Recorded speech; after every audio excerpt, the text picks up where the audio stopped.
दोस्तों, UP triple S C video re exam भर्ती परीक्षा के संदर्भ में अगर देखा जाए तो आप सभी के लगातार कमेंट आ रहे हैं कि भैया आखिरकार रिजल्ट की हमारी जो घोषणा है वो कब की जाएगी। तो बिल्कुल उसी के संदर्भ में देख पा रहे हैं रिजल्ट घोषणा की ऑफिशियल डेट जारी। जाहिर सी बात है, जितने भी अभ्यर्थी हैं इस भर्ती को अगर देखा जाए तो आपकी कही जाए तो यह बिल्कुल बहुप्रतीक्षित भर्ती है। चूँकि आपको पता है 2018 से आज तक ये भर्ती प्रोसेस में चली आ रही है। फाइनली यहाँ देखिए जो है रिजल्ट घोषणा की ऑफिशियल डेट। नॉर्मलाइजेशन के बारे में आप पूछ रहे थे कि भैया नॉर्मलाइजेशन जो है होगा या नहीं होगा। डीवी कट ऑफ इससे अधिक नहीं। अगर देखा जाए तो आप कट ऑफ का भी जिक्र करते हैं कि आखिरकार हमारे फाइनल कट ऑफ कितने जा सकती है। नीचे यहाँ एक सबसे बड़ी चीज़ ये है कि आचार संहिता में फंसेगा ज्वाइनिंग लेटर। ठीक है, क्या ऐसा हो सकता है कि आपका जो वीडियो री एग्ज़ाम भर्ती परीक्षा का रिजल्ट है, ठीक है, रिजल्ट तो घोषणा की डेट अभी मैं आपको बताऊंगा, तो क्या ऐसा हो सकता है कि रिजल्ट के बाद फाइनली डॉक्यूमेंट वेरिफिकेशन बचेगा। ठीक है, इस वेरिफिकेशन के बाद आपका बचता है ज्वाइनिंग लेटर। तो क्या ये आचार संहिता में फंसेगा और कब मिलेगा ज्वाइनिंग लेटर, सेफ स्कोर क्या होगा, तो फाइनली हम इन सभी मुद्दों पर चर्चा करेंगे। दोस्तों, मैं हूं संजय, आप सभी का स्वागत करता हूं, अभिनंदन करता हूं आज के अपने इस वीडियो पर। मैं निवेदन करूंगा कि चैनल पर पहली बार विजिट कर रहे हैं तो प्लीज़ चैनल को सब्सक्राइब जरूर करेंगे। सबसे पहले ध्यान दीजिएगा, अगर हम रिजल्ट की बात करें तो आप लगातार ये पूछ रहे थे कि भैया तमाम मीडिया रिपोर्ट्स के अकॉर्डिंग ऐसा कहा जा रहा था कि जनवरी के फर्स्ट वीक में ही हमारे रिजल्ट की घोषणाएं हो जाएंगी। लेकिन अगर देखा जाए लगातार अभ्यर्थियों के द्वारा ये जो है सचिव जी से मुलाकात किया जा रहा है रिजल्ट घोषणा के संदर्भ में, और वहां से जो आश्वासन मिला है बिल्कुल एग्जैक्ट डेट मैं आपको बताऊं तो ये मानकर चला जा रहा है कि जनवरी के लास्ट तक और फरवरी के फर्स्ट वीक में 100% आपका रिजल्ट, ये मैं नहीं बोल रहा हूं, ठीक है, ध्यान दीजिएगा, ये हम अपनी तरफ से नहीं बोल रहे हैं।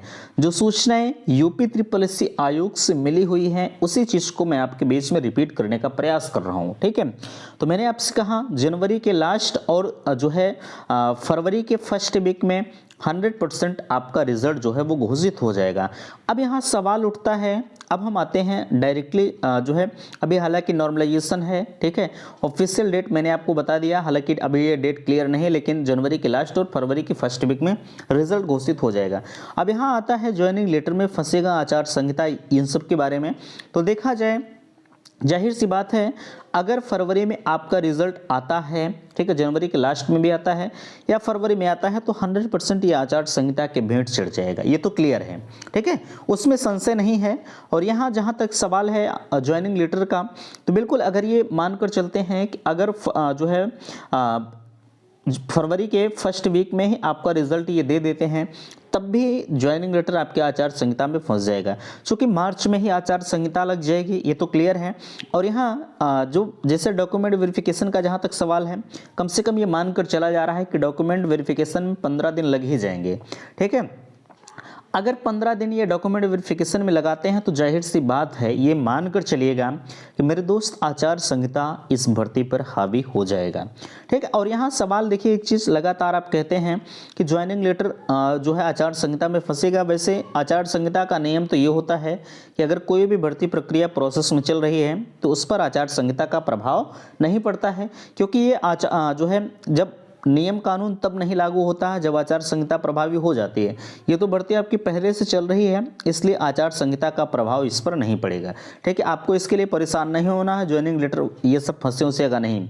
भले ही लोग आपको हवाई बता रहे हैं, अभी मैंने भी कह दिया, लेकिन उसके लिए मैं क्षमा चाहता हूँ, ये सब चीज़ें गलत हैं। ठीक है, अब यहाँ हम बात करते हैं आपसे नॉर्मलाइजेशन और डॉक्यूमेंट वेरिफिकेशन की कट ऑफ कितनी होगी। देखिए, आपकी कट ऑफ आपके बीच में लगी है। यहाँ देखिए 1953 पदों के लिए आपकी भर्ती प्रक्रिया ये प्रोसेस में चल रही है।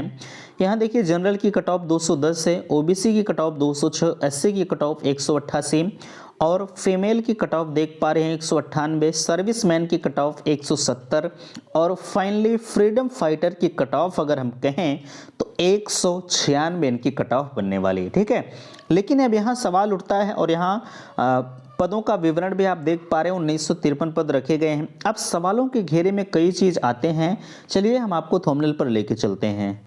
सेफ स्कोर के बारे में आपने देख लिया, ठीक है। अगर उस कट ऑफ के अंतर्गत आप आ रहे हैं तो बिल्कुल अपने आप को सुरक्षित महसूस कर सकते हैं, ठीक है। आपने कट ऑफ को तो देख लिया। नॉर्मलाइजेशन की बात आप कर रहे थे, हालांकि नॉर्मलाइजेशन तो 100% होगा, चूंकि यूपी ट्रिपल आयोग कहता है कि अगर हम किसी भी भर्ती को एक से अधिक शिफ्ट में आयोजित कर रहे हैं तो नॉर्मलाइजेशन की प्रक्रिया 100% उस पर लागू होती है और लागू होगी, ये बिल्कुल क्लियर है।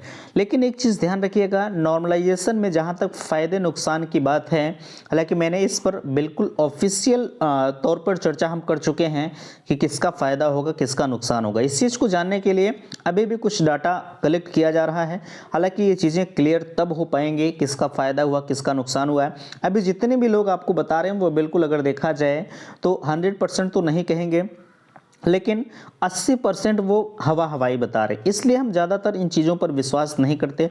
मैं तो यही कहूँगा कि आप रिजल्ट का इंतज़ार कर रहे हैं, रिजल्ट घोषित जैसे ही होता है तत्काल नॉर्मलाइजेशन इत्यादि पर ये चीज़ें क्लियर हो पाएंगी, भैया किसका फ़ायदा हुआ है किसका नुकसान हुआ है, ठीक है। तो आशा करते हैं दी गई जानकारी से आप संतुष्ट हैं। प्लीज़ वीडियो को लाइक कीजिएगा, शेयर कीजिएगा, और चैनल पर पहली बार विजिट किए हैं तो चैनल को सब्सक्राइब कीजिएगा। वीडियो समाप्त करते, थैंक्स, धन्यवाद।